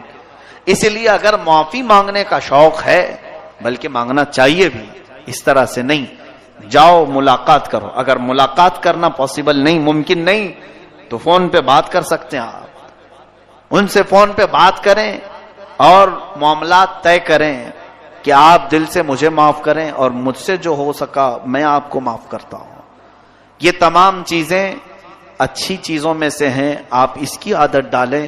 یہ سب برے رواج ہیں واٹس ایپ میں، ابھی پتہ نہیں کیا کیا گھومے گا، بہت سارے، بلکہ اس زمانے کی سب سے بڑی بلا ہے یہ بلا ہے، گھروں میں ایسی گھسی ہوئی ہے، لوگ دور دور بلاؤں کو دور کرنے کی دعائیں کر رہے ہیں اور سب کے ہاتھ میں بلا ہے۔ اس کا استعمال بڑے غلط انداز میں، کیونکہ اللہ تعالیٰ قرآن میں فرماتا ہے ان الذین یحبون ان تشیع الفاحشۃ فی الذین آمنوا لہم عذاب علیم فی الدنیا والآخرہ، بے شک وہ لوگ جو ایمان والوں میں بری خبریں پھیلاتے ہیں، دنیا اور آخرت میں اللہ ان کے لیے دردناک عذاب رکھا ہے۔ تو یہ پھیلانے والا سب سے بڑا کام سوشل میڈیا کر رہا ہے۔ ٹھیک ہے، اچھی باتیں پھیلائیں، لیکن آتھینٹک ہوں، پروف والی ہوں، پھیلائیں، نشر و اشاعت میں ثواب ہے، لیکن اس طرح کی بغیر پروف والی چیزیں، یا کہیں سے کسی کا آ گیا اور اس نے دھمکی دے کر کے آپ کو میسج کیا، اگر نہیں آگے بڑھاؤ گے تو 7 لوگ مر جائیں گے، 9 لوگ مر جائیں گے، آپ ڈر گئے۔ اور ایسے بلیک میل اتنے ہوتے ہیں۔ اگر سچی محبت ہو تو آگے بڑھاؤ، سچی محبت ہو، ساری محبت واٹس ایپ میں دکھانی ہے؟ سچی محبت ہو تو آگے بڑھاؤ، اللہ کو ایک مانتے ہو تو آگے بڑھاؤ، معاذ اللہ رب العالمین۔ تو کیا یہ واٹس ایپ میرے جنت میں جانے کا ٹھیکیدار ہے؟ اس کو میں کیوں بتاؤں کہ میں اللہ کو ایک مانتا ہوں یا نہیں مانتا ہوں؟ میرا مولا جانتا ہے، ہم جس کے لیے ایمان لائے ہیں وہ رب جلیل بہتر جانتا ہے۔ ہم نبی کونین صلی اللہ علیہ وسلم سے محبت کرتے ہیں، اس کے متعلق کوئی بھی اس طرح سے ٹارچر نہ کرے ایک دوسرے کو، ایسے جو بھی میسج آئیں اس کو آگے نہ بڑھاؤں، ورنہ گناہ میں برابر کے شریک آپ بھی ہوں گے۔ آپ نے میسج لکھا نہیں لیکن دوسرے کا آیا ہوا بڑھا دیا تو پکڑ تو آپ کی بھی ہوگی قیامت کے دن، کیونکہ برائی پھیلانے میں آپ نے جو تعاون کیا۔ اللہ تعالیٰ ان تمام بری بلاؤں سے ہماری حفاظت فرمائے۔ عزیزان گرامی وقار، شب برات میں آج رزق کی تقسیم ہوتی ہے۔ ہمارے ناموں کے متعلق آج فرشتوں کو یہ بتایا جاتا ہے کہ فلاں بن فلاں اس سال یہ معاملات کرے گا، اس کے حصے میں اتنا رزق دیا جائے گا، اور پھر پتہ نہیں ہمارا نام مرنے والوں میں بھی لکھا جا سکتا ہے۔ آج ہمارے سال کی ایک کتاب بند ہو گئی، یہ رب ذوالجلال کی بارگاہ میں پیش ہو گئی کہ پچھلے سال اس بندے نے یہ سارے کام کیے ہیں۔ آپ کو بھی معلوم ہے، مجھے بھی معلوم ہے میں نے کیا کیا کیے، آپ نے کیا کیا کیے۔ اب آج کی رات صرف یہ احساس بھی ہو کہ بارگاہ الہی میں میری کتاب پیش ہوئی ہے پچھلے سال کی، میں نے کیا کیا کیا تھا سب فرشتوں نے بتا دیا۔ ویسے رب کو بتانے کی ضرورت بھی نہیں، مگر مولا فرشتوں کو گواہ بناتا ہے، تم بھی بتاؤ کہ فلاں فلاں بندے نے کیا کیا کیا ہے پچھلے سال کا، سب انہوں نے پیش کر دیا۔ اب رب تبارک و تعالیٰ کا حکم نازل ہو رہا ہوگا کہ یہ بندہ جس نے پچھلے سال یہ تمام کام کیے، اب اگلے سال اس کے یہ معاملات ہیں، اس کے لیے اتنا رزق لکھو، اس کے لیے اتنی برکت لکھو، اور اس کو ذلیلوں میں لکھو، اس کو عزت والوں میں لکھو، اور اس کو زندہ رہنے والوں میں لکھو، اس کو بیمار لکھو، اور اس کے بعد اس کو مرنے والوں میں لکھو۔ یہ تمام معاملات آج رب ذوالجلال فرشتوں کو بتا رہا ہوگا۔ قدیر و جبار خدا کے فیصلے نازل ہوتے ہیں اور فرشتے لے کر کل سے پھر ایکٹیو ہیں، وہ اپنی ڈیوٹی پر مامور ہیں۔ ہمیں یہ معلوم نہیں کہ ہمارا نام کن چیزوں میں لکھا گیا ہے۔ آج کی شب ہمیں برکت والوں میں نام ہمارا آیا ہے، بیماروں میں آیا ہے، یا پھر صحت مندوں میں آیا ہے، نیکیوں میں رہنے والوں میں ہمارا نام شامل کیا گیا ہے یا نہیں، ہم میں سے کسی کو اس بات کا علم نہیں۔ اور جب معلوم نہ ہو کر کے ہمارے اندر اکڑ اتنی ہے، ہم غرور اور تکبر کے ساتھ زمین پر ایسے چلتے ہیں جیسے لگتا ہے کہ جنت ہمارے لیے واجب ہوگی. جنت تو ہماری ہی ہے. میرے عزیزو، خوف کرو بارگاہ رب العزت کے فیصلوں سے. قرآن عظیم میں رب تعالیٰ فرماتا ہے ان بطش ربک لشدید، بے شک تمہارے رب کی پکڑ بہت سخت ہے. اور اس کی پکڑ جب سخت ہوتی ہے تو سب سے بڑی پکڑ تو یہ ہے کہ وہ ایمان چھین لیتا ہے. جس سے وہ ایمان ختم کر دے اس کے لیے سب سے بڑا عذاب ہے اللہ کا. ایمان کی دولت کسی سے چلی گئی تو خدا کا سب سے بڑا عذاب اس پر آیا ہے. رب تبارک و تعالیٰ اسے ہمیشہ کے لیے دوزخ لکھ دیتا ہے. حدیث پاک میں ہے شب برات ہو کہ شب قدر ہو یا پھر مرنے سے پہلے بھی ہو، مشرک اگر ہوا، کافر اگر ہوا، ایمان نکل گیا تو اس کی بخشش تو ہو ہی نہیں سکے گی، بلکہ قیامت کے دن ان کے متعلق فرمایا گیا. سنو، جن کی کفر پر موت ہوئی، جو کافر مرے دنیا میں، قیامت کے دن حساب کتاب کے بعد دوزخ میں ڈالے جائیں گے. دوزخ میں ڈالنے کے بعد دوزخ کی ہولناکیاں جب انہیں نیچے طبقے میں لے جائیں گی، ہر طرح کے عذابات کا سامنا ہوگا. اتنے سخت عذاب. اللہ اکبر. دوزخ کا سب سے ہلکا عذاب کیا ہے؟ حدیث پاک میں حضور پاک صلی اللہ علیہ وسلم ارشاد فرماتے ہیں آگ کی جوتیاں پہنائی جائیں گی، انگار کے جوتے پہنائے جائیں گے، جس کی وجہ سے اس کا بھیجا پک کر کے ابل رہا ہوگا. یہ دوزخ کا ہلکا عذاب ہے. منیمم کسی کو اگر دیا جائے تو یہ ہلکا ہے. پھر جس کے لیے اللہ نے فرمایا عذاب علیم، عذاب عظیم، دردناک عذاب، بڑا عذاب، وہ مولا ہی جانتا ہے کہ کیسے کیسے عذاب دوزخ میں. سنو، جس کی کفر پر موت ہوئی دوزخ میں ڈالے جائیں گے. جو دوزخ کا دربان ہے، فرشتہ حضرت مالک رضی اللہ تعالی، حضرت مالک یہ فرشتے ہیں علیہ السلام، وہ دربانے دوزخیں دروازے پر ہوں گے، یا جتنے دوزخی ہیں چیختے رہیں گے، چیخ لگاتے ہیں، اتنا پکارتے ہیں کہ ہماری طرف توجہ کرو، ہماری طرف توجہ کرو. تو پھر ان کی پکار اتنی بلند ہوتی ہے کہ پورے دوزخ میں آوازیں دہلتی رہتی ہیں. اس کے بعد مالک دوزخ یعنی دربان دوزخ حضرت مالک ایک بار بھی ان کی طرف نہیں دیکھتے. حدیث پاک میں 1000 سال گزر جائیں گے. 1000 سال کے بعد دربان دوزخ ان کی طرف دیکھتے ہیں.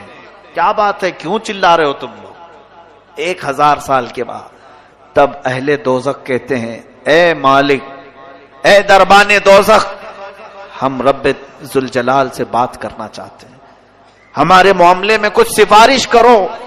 رب تبارک و تعالیٰ سے ہم کچھ کلام کرنا چاہیں گے کہ وہ ہمیں یہاں سے نکالے. حضرت مالک کہتے ہیں ٹھیک ہے، تمہاری بات میں مولا تک پہنچا دوں گا، رب تعالیٰ تک پہنچا دوں گا. تو اس کے بعد حدیث پاک میں پھر 1000 سال گزر جاتے ہیں. حضرت مالک کی طرف سے کوئی جواب نہیں آیا. دوزخیوں کی طرف دوبارہ وہ توجہ کرتے ہیں، کیا بات ہے؟ تو دوزخیوں نے کہا کہ مالک، ہم رب سے بات کرنا چاہتے ہیں. حضرت مالک کہتے ہیں میری اب تک رسائی نہیں ہوئی، میں تمہارا عریضہ پیش کروں گا رب تعالیٰ کے، یہاں تک کہ تیسرا 1000 سال گزر جاتا ہے. یہ دوزخ میں جلتے رہیں گے، اسی طرح عذاب میں مبتلا رہیں گے. تیسرے 1000 سال کے بعد حضرت مالک ادھر دوزخ کی طرف توجہ کرتے ہیں اور فرماتے اے اہل دوزخ، بشارت ہو تمہارے لیے کہ رب تعالیٰ کی طرف سے یہ جواب آیا ہے، لا ينظر الیہم ولا یرحم علیہم، ان کی طرف نہ دیکھا جائے گا نہ ان کی طرف رحم کیا جائے گا. مولا نہ تم سے بات کرنا چاہتا ہے اور نہ تم پر رحم کرنا چاہتا ہے. اب بند کرو آواز. فرمایا گیا حدیث پاک میں مایوس ان کے چہرے لٹک جائیں گے. اہل دوزخ واپس پھر اپنے عذاب کی طرف آئیں گے، اس لیے کہ اب کوئی امید بھی باقی نہیں رہی. 3000 سال تو امید پر دوزخ میں جل رہے تھے کہ اب بات ہوگی رب تعالیٰ سے، اب کلام ہوگا، شاید وہ بہتوں کو معاف کر کے نکالا، ہمیں بھی نکالے گا. لیکن جواب یہ آیا کہ یہ سب اب جو موجود ہیں یہ کفر کی حالت میں مرے ہوئے ہیں، یہ شرک کی حالت میں مرے ہوئے ہیں۔ کافروں اور مشرکوں کے لیے رب فرماتا ہے نہ ان کی طرف دیکھا جائے گا نہ رحم کیا جائے گا۔ ان اللہ لا یغفر ان یشرک بہ ویغفر ما دون ذلک لمن یشاء، شرک کو اللہ معاف نہیں کرے گا، اس کے علاوہ جو بھی ہے جسے چاہے رب تعالی معاف کرے گا۔ یہ قرآن میں اللہ فرماتا ہے۔ میرے عزیزو، ڈر اس بات کا ہونا چاہیے کہ اگر مولا تعالی ہمارے کسی عمل سے غضب میں آئے تو کہیں وہ ہمارے ایمان کی دولت کو سلب نہ کر لے، اور یہ نہ فرما دے نکل جا تو میرے خاص بندوں میں سے۔ کفار و مشرکین تجھے پسند ہیں بہت، ان کی عادتیں اچھی لگتی ہیں، جا انہی کے جماعت میں شامل ہو جا۔ آج آپ سب سوچو ذرا، بہت سارے نوجوان یہی چاہتے ہیں آ کر کے صرف یہ کہیں کہ مولانا سارے لوگ تو جی رہے ہیں اچھے سے، وہ اگر ناچ رہے ہیں ڈانس کر رہے ہیں آپ ہمیں کیوں روک رہے ہیں؟ کفار بھی ناچ رہے ہیں، کرسچن بھی ناچ رہے ہیں، یہودی بھی ناچ رہے ہیں، ہم مسلمان ہو کر کیا ڈانس نہیں کر سکیں گے؟ ٹھیک ہے، تمہارا سوال یہ دنیا میں سارے لوگوں کو شراب پیتے ہوئے دیکھا، ہم آپ کو منع کر رہے ہیں تو برا لگا۔ یہ دنیا کا فیشن ہے، آپ نہیں سمجھ سکو کہ آپ پرانے لوگوں میں سے ہیں۔ ہم نئے زمانے میں زندگی گزارنا چاہتے ہیں، ہم کچھ ماڈرن بننا چاہتے ہیں۔ فلمی ایکٹروں کو دیکھ کر ان کی طور طریقے کو اپناتے ہوئے نکل پڑے اور پھر یہ سمجھا کہ ہم ایک نئے راستے پر چل رہے ہیں۔ سنو، ٹھیک ہے، جس کا راستہ چاہے اپنا لو، جس کا راستہ، کیونکہ تمہارے لیے نہ میں چھڑی لے کر کے بیٹھا ہوں، نہ اللہ کا کوئی فرشتہ تمہاری گردن جھکا کر تمہیں عبادت کرنے کے لیے آئے گا، بلکہ رب تعالیٰ دنیا میں تمہیں آزاد رکھا ہے، تمہیں جو مرضی میں آئے کرو، جو اچھا لگے کرو۔ قیامت کے دن پھر تیار رہنا اپنے اعمال کا جواب لینے کے لیے۔ قیامت کے دن ہر ایک کے حساب کتاب کے لیے تم خود ذمہ دار ہوں گے۔ آج میں ان نوجوانوں سے کہتا ہوں جنہیں کفار و مشرکین اچھے لگتے ہیں، جن کو لوگوں کے ہاتھوں کے شراب کی بوتلیں پسند ہیں، جوے خانے، شراب، تاش کے اڈے، یہ سب بہت اچھے لگتے ہیں جنہیں، اور پھر یہ فلمی دنیا کے تمام تر ظالم دجال قسم کے خرافات مچانے والے اور پورے گھروں کو تباہ کرنے والے ایکٹر انہیں پسند ہیں، ان کے ساتھ ہو جاؤ، کوئی بات نہیں، تمہیں مبارک ہو۔ قیامت کے دن کہا جائے گا جن کے ساتھ تو دنیا میں رہنا پسند کرتا تھا، آج ان کا ہاتھ پکڑ، وہ جہاں جا رہے وہیں چلا جا، آج وہ جہاں جا رہے وہیں چلا جا۔ وہاں سے ہاتھ چھڑا کر کے تم تو بھاگو گے، نہیں میں تو رسول اللہ کا امتی ہوں، میں میرے آقا کے پاس آؤں گا، میں اپنے نبی کا نام لیوا ہوں۔ سنو، حدیث پاک میں یہ دوڑتا ہوا آئے گا، امتی تو ہے۔ حضور اکرم صلی اللہ تعالی علیہ وسلم کے قریب آتے ہی حضور پاک سے عرض کرتا ہے، رو کر کے، چلا کر کے، مجھے فرشتے دوزخ کی طرف کھینچ رہے ہیں، بچا لیجیے۔ نبی کونین صلی اللہ تعالی علیہ وسلم کی طرف سے جواب آئے گا، تو کون ہے؟ بلکہ اس آقا کی عادت مبارکہ یہ ہے، فرماتے ہیں میں بھرے مجمع میں بھی اپنی امتیوں کو پہچان لوں گا، کروڑوں کی تعداد میں پوری امتیں وہاں ہوں گی، مگر اپنی امت کو میں ضرور پہچانوں گا، ہزاروں کی لاکھوں کی بھیڑ میں بھی۔ یہ بھی حدیث پاک میں۔ لیکن ایک حدیث میں یہ ایک بندہ آئے گا اور حضور اس سے پوچھیں گے تو کون ہے؟ کہے گا حضور میں آپ کا نام لیوا، میں آپ کا امتی ہوں۔ اللہ کے حبیب صلی اللہ علیہ وسلم فرماتے ہیں مجھے تو نہیں اس بات کا علم ہے، تو دنیا میں کسی اور کو پسند کرتا تھا، جا آج اس کو پکڑ لے، وہ جہاں جائے چلا جا۔ آج میں یہی کہنا چاہوں گا، میں آپ کے اوپر کوئی سختی کا معاملہ لے کر کے نہیں آیا ہوں، آپ کے پیچھے پیچھے گھومتے ہوئے محلے بھر میں نہیں آ رہا ہوں۔ میں آپ کو تو یہاں سے ایک میسج دینا چاہوں گا، تمہیں جو چیزیں اچھی لگیں کرو، لیکن قیامت کا منظر یاد رہے، میدان قیامت یاد رہے، بس اتنے کام کرو کہ رسول اللہ کی بارگاہ میں منہ دکھانے کی ہمارے اندر نوبت یعنی کیفیت باقی رہ جائے، حضور کو منہ دکھا سکیں، عرض تو کر سکیں کہ آقا نفس کی شرارتوں سے بہک تو گیا تھا لیکن محبت دل میں آپ کی رکھتا تھا، حضور آپ کی سنتوں پر مر مٹنے کا جذبہ تھا، شرارت نفس نے مجھے بہکایا ضرور تھا۔ اے میرے عزیز و غلاموں، ان کو چھوڑ کر نہ ہماری دنیا ہے، اس رسول کو چھوڑ کر نہ ہماری قبر ہے، اس نبی کو چھوڑ کر نہ ہماری حشر ہے، کچھ بھی نہیں ہے۔ رسول کریم صلی اللہ تعالی علیہ وسلم سے دور ہو کر ہماری کون سی زندگی ہے؟ آج کی رات اگر یہ احساس نہیں جاگا تو پھر بیکار ہے ایسی ہزار راتیں ہیں، پھر بیکار ہے ایسی زندگی بھر بار بار آنے والی راتیں ہیں۔ آج بعض لوگوں کو ایسا لگتا ہے یہ رات تو آج روڈ پر ناچنے کی ہے، ایک دوسرے کو گالی گلوچ کر کے باہر کھیل کود کر پوری رات گزارنے کی ہے، ادھر مؤذن فجر کی اذان دے رہا ہو، ادھر لوگ بستر پر جا رہے ہیں۔ یہ آج کی رات کا تماشا لوگوں نے بنایا ہے۔ پٹاخے اڑاؤ، قبرستان جاؤ تو کہا مار کے ہنسو، اور اگر کسی کے ہاتھ میں بائک آئے تو ایسے اڑاؤ کہ کئی لوگ اس میں حادثوں کے شکار، کئی لوگ اس رات میں لوگوں کو تکلیف دینے کا ذریعہ بنتے ہیں۔ سنو، آج کی رات فرشتے بھی اترتے ہیں، بے حساب ان گنت تعداد میں فرشتے۔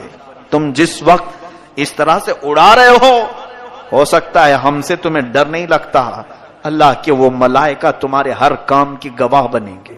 صبح واپس رب کے حضور جائیں گے، اللہ تبارک و تعالی ان فرشتوں سے پوچھتا ہے میرے بندوں کو کس حالت میں تم چھوڑ آئے؟ جب تم دنیا سے آ رہے تھے تو میرے بندے کیا کر رہے تھے؟ فرشتے سچ سچ بتائیں گے، اے رب ذوالجلال فلاں بندہ تیرا بے حیائی کر رہا تھا، فلاں بندہ آج مسجدوں سے تیرے ذکر کی آوازیں آ رہی تھی، لیکن فلاں بندہ وہاں پر اپنی گاڑیوں میں اچھل کود مچا رہا تھا، بے حیائی، خرافات اور فحاشی اور اپنے برے اعمال سے لوگوں کو ایذا پہنچا رہا تھا۔ یہ ملائکہ رب تعالیٰ کے حضور پیش کریں گے، اور رب تعالیٰ کی طرف سے جو جلال نازل ہوگا اس کے ذمہ دار آپ ہیں۔ ارے میاں، نئی سال کی نئی شروعات ہو رہی ہوتی ہے، ایک سال ہماری زندگی کا ختم ہوا اور یہاں سے نیا سال شروع ہو رہا ہے۔ اب یہاں اپنی قسمت میں آج کیا لکھا گیا ہے کسی کو معلوم نہیں ہے نا۔ آج رب تبارک و تعالیٰ کیا لکھ رہا ہے فرشتوں کو ہمارے بارے میں بتاتا ہوں، ہم کو معلوم نہیں لیکن ہم احساس کر سکتے ہیں۔ کیسے؟ میں فجر کی نماز میں حاضر ہوا، میں بارگاہ الہی میں شکر بجا لاؤں گا کہ مولا میرے اس سال کی پہلی نماز تو نے لکھ دی ہے، اور جو سویا اور جو بھاگا وہ خود پہچان لے کہ کل کی رات میری کتاب میں بے حیائی لکھ دی گئی ہے، محرومی لکھ دی گئی ہے، اسی لیے مجھے مسجد سے باہر کیا گیا۔ میں بیٹھا تو تھا، مجھے مسجد میں رب تعالیٰ نے صبح نہیں بلایا، اس کا مطلب ہے کل کی کتاب میں مجھے محروم لکھا گیا ہے۔ کتنے محروم لکھے جائیں گے ان کو خود معلوم ہوگا کل کی دن، اور کل کا دن کس حالت میں گزر رہا ہے یہ آپ کو خود پتا چلے گا کہ آج میری زندگی کے کتاب جو نئی شروع ہو رہی ہے اس کے پہلے پیج پر فرشتے کیا لکھیں گے کل۔ اگر روزے سے ہیں تو الحمدللہ شکر بجا لاؤ، اے رب قدیر تیرا احسان ہے، میرے اس نئے سال کے پہلے دن تو نے روزہ لکھ دیا ہے، روزہ لکھا ہے۔ اور جس نے کل کا دن گانے سننے میں گزارے، بے حیائی دیکھنے میں گزارے، بہت سارے لوگ تو پلان بناتے ہیں ان دنوں میں سینما جانے کا، عیدوں تہواروں کو لوگ سمجھتے ہیں کہ یہ سینما بھی نہیں کرنا چاہیے۔ ان کے لیے بھی یہ بات سمجھ لو کہ یہ وہ لوگ ہیں جن کو آج کی رات رب تبارک و تعالیٰ اپنی رحمت سے دور کر دیا ہے۔ فرشتوں کو حکم دے دیا گیا کہ ان کے نام بدبختوں میں لکھے جائیں، حرما نصیبوں میں لکھے جائیں، کمبختوں میں لکھے جائیں۔ جنہوں نے کل کا دن گزارا انہیں خود پتا چل جائے گا کہ آج کی رات ہمارے بارے میں کیا لکھا جا رہا ہے۔ اور کل جو اچھے سے دن گزار لیا، میں باقی پورے سال کی بات تو نہیں کرتا، لیکن سال کی شروعات جس کی اچھی ہوئی، رب کی ذات سے امید ہے کہ سال پورا اچھا گزرے گا۔ ہماری کتاب کی شروعات پہلا پیج اگر اچھا لکھا گیا، میرے رب کی ذات سے یقین ہے کہ آگے کے صفحے بھی اچھے ہی لکھے جائیں گے۔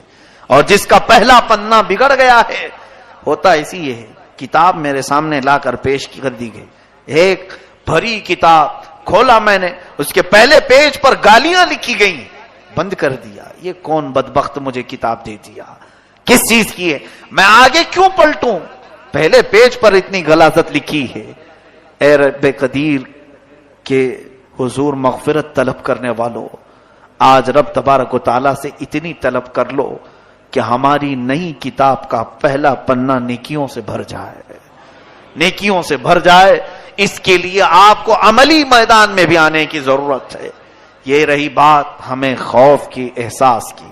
اب رزق کی تقسیم ہو رہی ہے، پورا سال کچھ لوگ بے برکتی کی شکایت کرتے رہے، ہماری روزی بند ہے، دکان بند ہے، تجارت بند ہے۔ ایک بات یاد رکھو، جتنا تمہارے مقدر میں لکھا جائے گا اتنا مل کے رہے گا، چاہے تم 1000 لوگوں کو بولو یا 1 کو بولو یا 70 کو بولو، جتنا ملنا ہے وہ آج بٹ گیا، تو کیوں دوسروں کو بول کر مطلب ہے؟ آپ کو ایسا لگتا ہے 4 لوگوں کو بولوں گا تو میرا رزق بڑھ جائے گا؟ آج جو دکان بند پڑی ہے یا کم دھندا ہو رہا ہے، میں اور 5-6 لوگوں کو بولوں تو کچھ اور بڑھ جائے گی۔ تمہارے حصے میں جو لکھا گیا آج کی رات وہ اگلے سال تک تمہیں مل کر رہے گا۔ لو لگاؤ اور اس رب ذوالجلال کی طرف، ملے تو اس کا شکر ہے، نہ ملے تو اس کے دربار میں دعا ہے۔ لوگوں سے ہمیں کچھ بھی نہیں ہوگا۔ ما یفتح اللہ للناس من رحمت فلا ممسک لہ وما یمسک فلا مرسل لہ من بعد۔ اللہ فرماتا ہے اللہ نے جن انسانوں کے لیے اپنی رحمت کے دروازے کھول دیے اسے کوئی بند نہیں کر سکتا۔ وما یمسک فلا مرسل لہ، اللہ فرماتا ہے اور جس کے لیے رب نے بند کر دیا کوئی نہیں کھولے گا، چاہے کوئی بابا ہو، کوئی کسی طرح کا عامل ہو، کسی کی بند روزی کو اگر رب نے بند کر دیا تو کوئی نہیں کھولے گا۔ یہ یقین رکھ کر کے چلو، ہمارے حصے میں آج جو رزق بٹ رہا ہے وہ ہمیں اتنا مل کر رہے گا، لوگوں سے شکایت نہ کریں۔ حضرت موسیٰ کلیم اللہ علیہ الصلوۃ والتسلیم کے زمانے میں ایک معاملہ ایسا پیش آیا تھا کہ ایک فیملی کو، ایک خاندان کو آپ نے دیکھا، شوہر، بیوی اور ایک بچہ، بہت غریب تھے، صرف کپڑے آدھے پہنے ہوئے تھے، ایک چادر تھی ان کے پاس، تینوں اوڑے ہوئے تھے۔ حضرت موسیٰ علیہ السلام کا گزر ہو رہا تھا تو وہ رو رہے تھے، پوچھا کیوں رو رہے ہو؟ کہا ہم بہت غریب ہیں، محتاج ہیں، مفلس ہیں، دعا کرتے ہیں۔ حضرت موسیٰ علیہ السلام نے دعا کے لیے ہاتھ اٹھائے، رب تبارک و تعالیٰ فرماتا ہے اے موسیٰ ان کے حق میں یہی بہتر ہے، وہ کھا پی رہے ہیں، زیادہ مالدار ہونے کی وہ دعا کروا رہے تھے کہ کچھ اچھا مال مل جائے، ہم بھی بڑے گھر میں جئیں، سب کے لیے عبرت ہے اس میں۔ رب تعالیٰ نے فرمایا اے موسیٰ ان کے لیے وہ زندگی بہتر ہے۔ تو وہ بندوں کو حضرت موسیٰ علیہ السلام نے کہا کہ رب کا یہ حکم ہے کہ تم اسی پر گزارا کرو۔ وہ تینوں کہتے ہیں برسوں سے گزارا کر رہے ہیں، ہم نے آپ سے ریکویسٹ کی تھی آپ کچھ دلا دیں گے۔ تو حضرت موسیٰ علیہ السلام پھر رب تعالیٰ کے حضور گڑ گڑانے لگے، اے مولا تو اپنے فضل سے کچھ تو عطا کر دے، کچھ زیادہ دے دے، تیرا محبوب نبی عرض کر رہا ہے۔ رب تعالیٰ نے فرمایا اے موسیٰ جاؤ، ٹھیک تمہارے کہنے پر میں انہیں عطا کروں گا، جاؤ ان سے کہہ دو تینوں کو میں نے ایک ایک مرتبہ مانگنے کی اجازت دی، وہ جو مانگیں گے ایک مرتبہ وہ دے دوں گا۔ ایک ایک دعا تینوں کو دی گئی، آپشن، یعنی اللہ تعالیٰ نے سیدھے من و سلوہ نہیں اتارا، تینوں کے لیے کپڑے نہیں اتارا، بلکہ آپشن دے دیا کہ جو مانگنا ہے ایک بار میں مانگ لو، مرد کو ایک بار کی دعا، عورت کو ایک بار کی دعا، بچے کو ایک بار کی دعا، ایک ایک چانس ہے، تینوں کو جو مانگنا ہے مانگ لو۔ یہ میرے مولا کی حکمت ہے، رب تبارک و تعالیٰ کی حکمت ہے۔ حضرت موسیٰ علیہ السلام نے کہا کہ تمہیں تو بہت بڑی چیز مل گئی، یعنی اگر کسی کو یہ کہہ دیا جائے تو سیدھے بادشاہت بھی مانگ سکتا ہے، مجھے اتنے ملکوں کا بادشاہ بنا دے، رب کا وعدہ ہے جو مانگو گے دے دوں گا۔ اس کی طرف سے آئی بات، تو اللہ تعالیٰ کی طرف سے جب یہ بات آئی، حضرت موسیٰ علیہ السلام نے کہا بہت بڑی چیز تمہیں دیا ہے رب نے، کوئی سامان نہیں دیا بلکہ آپشن دے دیا، جو چاہو مانگ سکتے ہو۔ تو بڑے خوش ہوئے، حضرت موسیٰ علیہ السلام وہاں سے نکل گئے۔ عورت جو اس میں تھی ادھیڑ عمر کی تھی، اس نے سب سے پہلے یہ سوچا کہ ہم تینوں کھڑے ہو کر کے دعا مانگیں گے آپس میں۔ شوہر یہ کہا کہ میں غسل کر کے آتا ہوں. ایک ندی کے کنارے یہ لوگ کھڑے تھے. میں غسل کر کے آتا ہوں, جب تک تم یہاں کھڑی رہو, نہا دھو کر کے اچھی ایک ایک دعا کریں. ایک گھر مانگے گا, ایک مال مانگے اور ایک سواریاں مانگے, سب کچھ آ جائے گا. تو تینوں کا فیصلہ ہوا. وہ نہانے کے لیے چلا گیا. عورت کو صبر کہاں, اور عورت کی ایک عادت یہ ہے, وہ چھوٹا بننے کی بہت کوشش کرتی ہے. عورتوں کی ایک فطرت ہے, بڑی سی بڑی عورت کو بھی اگر چھوٹی کہہ دو تو بہت خوش ہو جاتی ہے. یہ عادتیں ہیں. اب وہ بیچاری صبر نہ کھائی.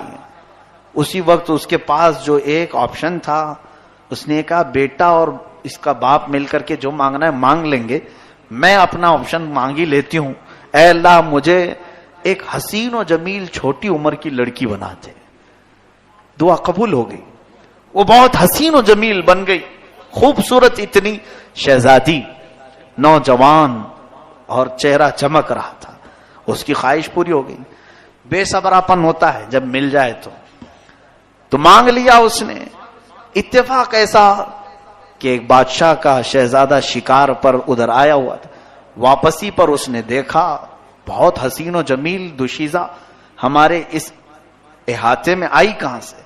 اس نے زبردستی اس خاتون کو اٹھوا لیا. وہ حالانکہ بھاگنے کا ارادہ نہیں کی, اپنے شوہر کے ساتھ رہنا تھا اسے, لیکن شہزادے کی بری نظر کی شکار ہو گئی. سپاہیوں نے اس خاتون کو اٹھایا زبردستی. بہت خوبصورت لڑکی بنی تھی, اپنی دعا سے مانگ لیا تھا. تو شہزادے نے اسے گھوڑے کے پیچھے باندھ دیا اور اپنے محل کی طرف لے چلا. ادھر بیچارہ شوہر نہا کر کے واپس آیا. پوچھا بیٹے سے, اماں کہاں گئی؟ کہا وہ اس نے دعا کر لی تھی خوبصورت بن جاؤں, وہ بن گئی. اور ایک کوئی بادشاہ کا ہموار, کوئی اس کا کوئی سپاہی رہا ہوگا, شہزادہ رہا ہوگا, وہ اماں کو اٹھا کے لے گیا ہے. اس کو بڑا غصہ آیا. اس نے دھوکہ کیا میرے ساتھ. میری بیوی ہو کر وفادار ہونا چاہیے تھا اسے. خوبصورت کیا بن گئی, یہ بادشاہ کے ساتھ چلی گئی. تو اس نے آؤ دیکھا نہ تاؤ, اپنے پاس جو تھا آپشن ایک دعا کا, غصے میں آ کر کے اس نے کہا مجھے مولا تو نے جو دعا کا ایک آپشن دیا, میں اس آپشن میں یہ کہتا ہوں کہ اسے خنزیر کا بچہ بنا دے. اس عورت میری بیوی کو خنزیر کا منہ دے دے بس, اور کچھ نہیں مانگنا ہے مجھے. غصہ اتنا تھا. اس کی بھی دعا قبول ہو گئی, کیونکہ رب تعالیٰ کی طرف سے حکم یہ ہوا تھا کہ ایک بار مانگو, جو بھی ہے وہ مل جائے گا. اور اس نے جیسے مانگا, وہ خاتون ابھی محل پہنچی نہیں تھی, شہزادے کے پیچھے جو بیٹھی تھی اس کا چہرہ خنزیر کا ہو گیا. غلیظ جانور کا چہرہ اور جسم بھونڈا. وہ بات چیت تو کر رہی ہے لیکن جانور کی شکل ہے. تو جیسے ہی وہ محل کے قریب پہنچے تو چھوٹے چھوٹے بچے سب مذاق اڑانے لگے. آج شہزادے صاحب نیا شکار لے کے آئے, یہ پتہ نہیں کیسا شکار ہے. شکل نیچے کی انسان کی, اوپر کا چہرہ خنزیر کا ہے. تو بعد میں اس کو دیکھ کر بڑا افسوس ہوا کہ یہ کیسے ہو گیا. تو مارتے ہوئے اس عورت کو وہاں سے محل کے پاس سے بھگا دیا کہ نکل جاؤ. وہ روتے روتے وہاں سے پھر اپنے اس علاقے پر آئی, اپنے شوہر سے معافی طلب کرنے لگی, کہنے لگی میرے اس میں قصور نہیں تھا, اس ظالم نے مجھ پر بری نظر ڈالی, اٹھا کر لے گیا. شوہر نے بہرحال معاف کر دیا, ٹھیک ہے بھٹکا ہوا جو بھی واپس آ جائے, معاف کرنا چاہیے, میری بیوی. اب کیا ہے, بچے کے پاس ایک دعا کا آپشن تھا. اس سے کہا کہ بیٹا آپ کچھ اور نہ مانگو, اتنا کہو اماں جیسے پہلے تھی ویسے ہو جائے. اس نے مانگ لیا, اے اللہ میری ماں پہلے جیسے شکل میں تھی ویسی بنا دے. اللہ نے اس کی دعا بھی قبول کر لی, اس کی ماں صحیح ہو گئی. اب وہ جیسے تھے ویسے ہی رہ گئے. حضرت موسیٰ علیہ السلام کا گزر واپس پھر وہاں سے ہوا. حضرت موسیٰ نے پوچھا کیا کیا مانگا تم لوگوں نے؟ محل مانگا ہوگا, سواری مانگی. کہا نہیں, کہاں مانگتے. بے صبر پن نے یہ خوبصورت بننے کے چکر میں چلی گئی اور میں نے بددعا کر دیا اسی پر, وہ بھی قبول ہوئی. بعد میں پھر صحیح کرنے کے لیے بچے کی دعا کام آئی. حضرت موسیٰ علیہ السلام سے رب نے فرمایا, اے موسیٰ کیا میں نے تم سے یہ نہیں کہا تھا کہ یہ جتنا ان کے حق میں ہے اتنا ہی بہتر ہے. رب تعالیٰ نے جن کے لیے جو مقدر رکھا ہے گھوم پھر کر کے وہیں آؤ گے. کچھ لوگ راتوں رات کروڑپتی بننے کے ایسے ہی خواب دیکھتے ہیں کہ ایسے ہی ابھی میں یہاں سے نکلا ہوں ابھی کروڑپتی بن جاؤں گا، پھر وہ کب روڑپتی بنتا ہے یہ بھی نہیں معلوم ہوتا. اسی لیے ان تمام معاملات میں اللہ تبارک و تعالیٰ کے رزاق ہونے پر یقین رکھو. بس ہمارے مقدر میں اس نے جو دیا ہے اس میں حرص و طمع و لالچ دو چیزوں کی عادت ڈالیں. پہلی چیز جو ملا ہے اس پر شکر کرنا، اور اگر کسی چیز کی کمی ہے تو بندوں سے شکایت نہیں، رب کی بارگاہ میں دعا کرو. یہ دو عادتیں کسی انسان کے اندر آ جائیں تو پھر دیکھیں رب تعالیٰ اسے کبھی کسی کے سامنے ہاتھ پھیلانے کی نوبت نہیں لائے گا. کبھی کسی کے سامنے، مخلوق کے سامنے تم ہاتھ نہیں پھیلاؤ گے، کیونکہ جو تمہاری تکلیف ہے تمہیں عرض کرنا ہے مولا سے، اور جو مل گیا ہے اس کا شکر بجا لانا. یہ دونوں عادتیں ختم ہو گئیں. جس کے پاس آیا وہ کبھی شکر بجا نہیں لاتا. آج مجھے بتاؤ، میتوں پر قرآن پڑھنے والے اپنے گھروں میں تیجا 40ویں کے بعد پھر اپنے مردوں کو بھول جانے والے، موسم پر قرآن پڑھنے والے وہ بھی غموں کے، کب اپنی شادیوں میں قرآن پڑھاتے ہو؟ اپنے ولیموں میں کب قرآن پڑھاتے ہو؟ منگنی کی محفلوں میں کب قرآن خوانی ہوتی ہے؟ نہیں ہوتی ہے. اگر ہم کہیں کہ کیوں نہیں ہوئی قرآن خوانی تو تمہارا سوال یہ ہوگا کوئی غم کی محفل تھوڑی نہ، خوشی کی محفل. معاذ اللہ رب العالمین. یعنی خوشی کی محفل میں رب کو یاد نہ کرو، جب کسی کی موت ہو تب رب کو یاد کرو، وہ بھی ایک مدت کے لیے، بس 40 دن کے بعد پھر ختم کرو. یہ زندگی گزارنے کا طریقہ ہے تو پھر تمہارے اندر رزق کی برکت کہاں سے آئے گی؟ بے برکتی کی شکایت جو آج ہے وہ ہمارے اپنے اعمال. ما اصابکم من مصیبت فبما کسبت ایدیکم، مولا فرماتا جو مصیبتیں تمہیں پہنچی ہیں یہ تمہارے اپنے ہاتھوں کی کمائی ہے. عادت یہ ڈالو، دکان والے، جاب والے یا پھر کسی بھی طرح کے لوگ، رات میں گھر آنا، تمہارے پاس چھٹے پیسے ہی کیوں نہ آئے، 1 روپیہ ہی آج کاروبار میں ہوا ہو اسے رکھو سامنے. میں ایک طریقہ بتا رہا ہوں تمہیں برکت کا. سونے سے پہلے اپنی وہ آج کی کمائی کو پاس رکھ کر 11 مرتبہ الحمدللہ الحمدللہ الحمدللہ کہو، اس لیے کہ رب کا وعدہ ہے لئن شکرتم لازیدنکم، اگر تم نے شکر بجا لایا میں اپنی نعمتیں بے حساب عطا کروں گا، زیادہ عطا کروں. جو کچھ بھی ملا ہے اسے رکھ کر کے شکر تو بجا لاؤ. لوگوں کو حساب کتاب دینے کے لیے اپنی چوپڑیاں لے کے تو گھومتے ہیں، سیٹ کو بتانا ہے، نوٹ بک میں موجود ہے ساری چیزیں. رب ذوالجلال کی عطا کی ہوئی نعمتیں اس سے کیوں نہیں عرض کرتے کبھی مسجد میں آ کر، اے رب کریم تیرا شکر ہے آج تو نے مجھے 54 عطا کی، آج 58 ملی ہے. نہیں، منہ پسور کر کے لوگوں سے بھاگتے ہیں، کچھ بھی نہیں ملا، ہائے ہائے دکان میں سب مندہ پڑا ہوا ہے. یہ شکایتیں بہت زیادہ ہیں. ہمارے متعلق آج جو فیصلہ ہو گیا ہے اتنا رزق ہمیں ملے گا. بلکہ احساس کے لیے میں آپ کو بتاؤں دن بھر کیا کیا کیا یہ بھی یاد رہنا چاہیے. صبح کی نماز بستر میں چلی گئی، ظہر میں آنے کا موقع نہیں ملا، عصر میں گاڑیوں میں ادھر ادھر گھومتے رہے، مغرب میں پھر بیزی رہے، اور ایسے میں تمہارا دن گزرا، پھر بھی اس مولا نے تمہیں کچھ نفع دیا اور شکایت کرتے ہو. حق ہی نہیں ہے ہمیں شکایت کرنے کا. رب تعالیٰ کے حضور آیا ہی نہیں، اس کی عبادت کا حق ادا ہی نہیں کیا، تو پھر ہم کو کیا حق بنتا ہے کہ اس سے شکایت کریں؟ مجھے کم دیا، آج مجھے آج کم ملا ہے، بولنے کا حق ہے. مجھے بتاؤ کام کرنے کے لیے ہم نے مزدوروں کو لگایا ہے. ایک مزدور صبح 8 بجے آتا ہے اور شام تک 5 بجے تک کام کرتا ہے، اور اس کی روز کی ہم لوگوں نے اجرت طے کر رکھی ہے، 500 روپے تجھے دیں گے. ایک مزدور آیا، آدھا گھنٹہ کام کیا، اور جب اجرت دی جا رہی تھی اس کو تو ہم نے 10 روپے دیے یا 100 روپے دیے، پھر یا 200 روپے دیے. تو 200 روپے لے کر کیا وہ آدھا گھنٹہ کام کرنے والا ہمیں منہ دکھانے کے قابل ہے؟ یا وہ پوچھے گا ہم سے سب کو 500 دیے مجھے کیوں نہیں دیے؟ اسے خود معلوم ہے کہ میں نے کام کیا ہی نہیں، مانگوں کیوں میں؟ پھر بھی سیٹ نے دے دیا آدھے گھنٹے کا، اچھی بات. یہ سچا مزدور یہی کر کے جائے گا. اور یہاں اکثر ہم جھوٹے مزدور نکلے.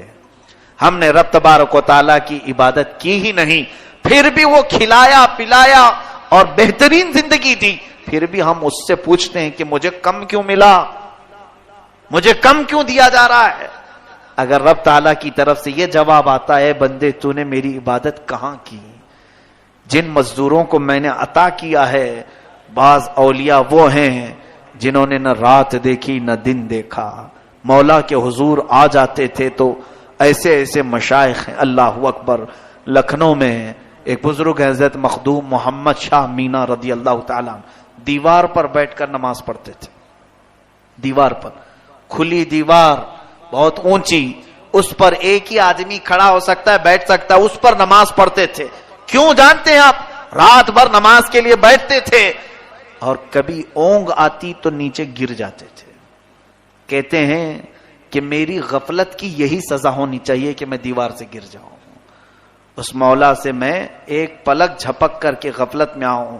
اور پھر کبھی کبھار زمین پر نماز پڑھتے تو آس پاس کانٹے بچھا کر کے رکھتے تھے کہ اگر نیند میں جھولے آئیں اور گروں تو کانٹوں پر گروں میں، اس لیے کہ رب سے غافل ہونے والے کی دنیا میں یہی سزا ہونی چاہیے۔ اپنے لیے حضرت مخدوم شاہ مینا رضی اللہ تعالیٰ عبادت کا یہ طریقہ اپنایا تھا، دیوار سے کئی مرتبہ گرے، اس کے بعد فرماتے ہیں ظاہر سی بات ہے گرنے کا ڈر ہوتا تھا تو نیند کیسے آئے گی؟ دیوار سے گرنے کا جسے ڈر ہو نیند آئے گی کیسے؟ کانٹوں پر اگر سر چڑھ جائے تو نیند کیسے آئے گی؟ یہ وہ اولیاء کاملین ہیں جنہوں نے رب کی حضور ایسی مزدوری کی، ایسی عبادت کی، تو کیا مولا اپنی شان کے مطابق انہیں نہیں عطا کرے گا؟ اور ہم ان کو دیکھتے ہیں، ان اولیاء کو تو نے بے حساب عطا کیا، اور ہمیں کیا؟ ہمیں رزق میں محتاجی کیوں آئی؟ ذرا کمپیئر تو کر کے دیکھو، وہ رات کی عبادتوں کے لیے اتنا اہتمام کرتے تھے، دیوار پر بیٹھ کر، آس پاس کانٹے بچھا کر کہ گروں تو میں کانٹوں پہ گروں، اور یہاں ہماری تو فرض غائب ہے، ہمارے فرائض غائب ہیں، تو کیا ہمارا حق بنتا ہے؟ میں تو یہ کہتا ہوں کہ اگر وہ عدل کرنے پر آئے تو ہمیں وہ سال بھر بھی بھوکا رکھ سکتا ہے۔ سزا کے طور پر رب تبارک و تعالی ہماری اگر سانس بند کر دے کہ میری مفت میں تم ہوائیں استعمال کر رہے ہو، نماز نہیں پڑھتے، میں ہوائیں روک دوں گا، کیا کرو گے؟ کہاں سے لاؤ گے؟ اس کی ہوائیں ہیں، اس کی زمین، اس کا آسمان، اس کی کائنات ہے، ہم اس کی تمام چیزیں مفت میں استعمال کرتے ہیں۔ میرے عزیزو، رب ذوالجلال کی ذات پر یقین اور توکل ایسا ہو کہ رزق کے معاملے میں خاص طور پر میں آج عرض کر رہا ہوں، یہ شکایتیں بند کرو۔ اور رہی بات حلال کمانے کی، اس میں بعض لوگ یہ سوچ کر کے بیٹھے ہیں یہ میرے لائق راستہ نہیں، یہ میرے لائق راستہ نہیں، ہر ایک نے اپنا اپنا بنا کر کے رکھا ہے، میرے اسٹیٹس کے مطابق نہیں ہے، میرا اسٹینڈرڈ نہیں ہے۔ حلال کمائی، اگر ٹھیلے پر کھڑا ہو کر کے دن بھر کوئی اپنی روزی کماتا ہو تو وہ بھی افضل عبادت ہے، اس میں کہیں پر بھی شرمندگی کا احساس ہرگز نہیں آنا چاہیے۔ تجارت حلال ہو، سچ بول کر تجارت کرتا ہو، چاہے وہ کسی بھی چیز کی کرتا ہو، بس یہ کہ حرام کاری نہ کرتا ہو، وہ افضل عبادت میں ہے۔ فرمایا گیا نمازوں کے بعد سب سے افضل عبادت حلال روزی تلاش کرنا، حلال رزق کی تلاش کرنا۔ بہتوں کو آج جو خالی ہم دیکھ رہے ہیں، کیوں؟ کام نہیں ملتا ہے۔ کیا کام نہیں ملتا؟ بہت سارے کام ہیں، کرنا نہیں چاہتا۔ تمہارا بدن سستی اور کاہلی کا ایسا شکار ہے کہ تم خالی بیٹھنا تو پسند کرتے ہو۔ جیسے بعض لوگوں کو ہم نے یہ محاورہ مارتے ہوئے دیکھا، ڈینگے مارتے ہیں، شیر بھوکا تو رہ سکتا ہے، گھاس نہیں کھاتا، یہ ڈینگ مارنا ہوا، یہ غرور اور تکبر کے الفاظ ہوئے۔ ایسے میں نے سنا، تو پھر ٹھیک ہے، رب تعالیٰ تمہیں بھوکا ہی مار دے گا، یہاں پہ بھی بھوکے رہو، قیامت کے دن بھی بھوکے رہو۔ رسول کریم صلی اللہ تعالی علیہ وسلم کی بات یہ ہے، اللہ اکبر۔ ایک حدیث پاک میں نے پڑھا تھا، آنکھیں بھیگ گئی پہلی مرتبہ جب حدیث کو پڑھا۔ حضرت امام حسن اور امام حسین رضی اللہ تعالی بچپن میں بھوک سے رو رہے تھے۔ حضرت فاطمہ کے گھر سے آواز آئی، حضور آئے، پوچھا کہ بچے کیوں رو رہے؟ کہا بھوک سے رو رہے۔ حضور اکرم صلی اللہ علیہ وسلم فرماتے لاؤ ہم دونوں کو میں لے کر چلتا ہوں۔ کہا کہاں؟ فرماتے ہیں کہ کچھ مزدوری کروں گا اور کام کے پیسے مل جائیں تو میں ان بچوں کو کھلاؤں. مختار کل ہیں، کائنات کے آقا و مولا، صرف ہاتھ اٹھا دیں تو رب جنت سے کھانے اتارے. وہ رسول مختار صلی اللہ علیہ وسلم اپنے دونوں شہزادوں کو لے کر چلے ہر ایک باغیچے والے کے پاس، کھجوروں کے باغیچے والے کے پاس. وہ کنویں میں سے پانی نکال کر باغیچے میں پانی ڈال رہا تھا. حضور اکرم صلی اللہ علیہ وسلم نے اس سے کہا باغیچے والے سے کہ میں مزدوری کرنا چاہتا ہوں، کیا تو مجھے موقع دے گا؟ اس نے کہا ٹھیک ہے، میرے پاس کام ہے، ایک بکیٹ پانی نکال کر کے ڈالو گے تو 2 کھجور دوں گا. ایک بکیٹ، ایک ڈول پانی کنویں سے کھینچ کے نکالو گے تو 2 کھجوریں دوں گا. رسول کریم صلی اللہ علیہ وسلم نے منظور فرما دیا. ڈول کو رسی باندھ کر حضور یہ ہے اجرت پر کام کرنا.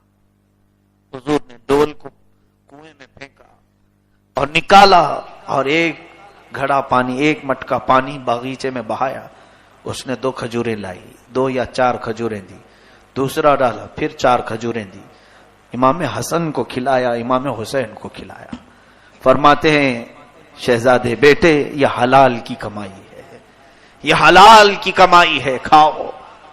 اور تیسرا ڈول حضور نے ڈالا تو رسی ٹوٹ گئی، ڈول اندر چلا گیا.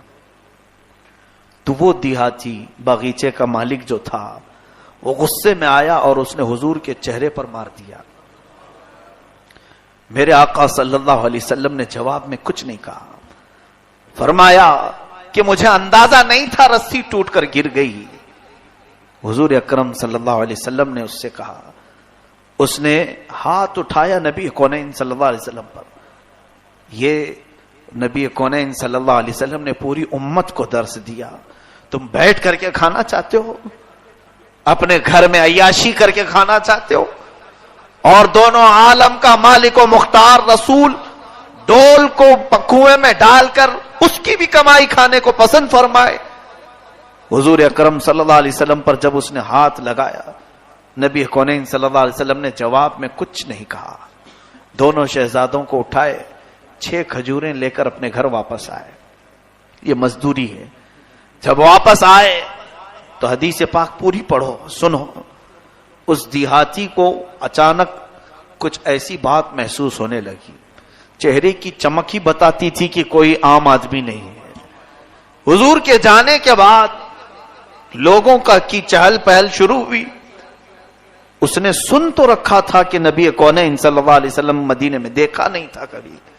اس نے لوگوں سے پوچھا، ارے ذرا بتاؤ تو صحیح، آج میرے باغیچے میں ایک مزدور آیا تھا، میں نے اس کو ہاتھ مار دیا ہے، مجھے ایسا لگتا ہے کہیں وہ محمد تو نہیں ہے، محمد تو نہیں ہے.